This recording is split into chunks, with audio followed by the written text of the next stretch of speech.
Now we are going to discuss about the layer of BMS. Each layer have their own function. Understanding the layers of the BMS can help you determine which level to check for a particular issue or problem at. The BMS comprises of three main levels. The first one is the field level. This level refers to sensors, instruments, valves, actuators, thermostat, and I/O modules. This level plays an important role in the building management system as the actions taken by the BMS is purely based on the inputs received from this level. Next is the automation level. This can be referred to as the brains of the building management system. It consists of compact or modular DDC controllers. The DDC processes the inputs from the field device and takes action to provide comfort to the building occupants and safety to the building equipment. These DDCs are programmable and can be connected to a handheld operator terminal that controls or monitors the field equipment at the field level without the requirement of any management system. Top of them is the management level. The management level provides an interactable user interface to the building operator. It displays all the information taken from the field level by the controllers in a graphical user interface format. The management level can either be a PC or an HMI, and it can also send data via SMS or email in case of any critical alarms.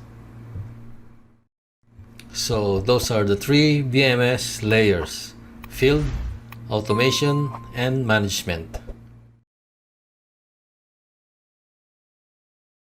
To understand more about how BMS works, let's have an example. Let's use a sump pump from a field system unit. Assume that this system has just been built. A sump pump is a pump used to remove water that has accumulated in a water collecting sump basin, commonly found in the basement of homes or an industry. As shown in the image, at the bottom of the sump pit, we have a submersible pump and two float switches for high and low levels. In addition, a sump pit has a water pipeline and a discharge water pipeline. The main control panel, which can operate the sump pit in automatic or manual mode. Here is the sequence operation. A submersible pump will run to drain water into the sump pit if the level gets high, and submersible pump will stop when water level drops to a low level. At this point, operation of the sump pump relies on the main control panel, and there is no remote monitoring of alarms and level status.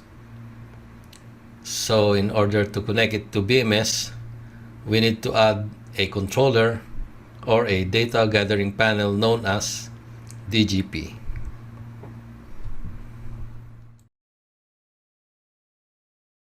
So we've just added a data gathering panel. From the system main control panel, we will get contact points and connect it to the DGP. Contact points should be voltage free, also known as dry contacts.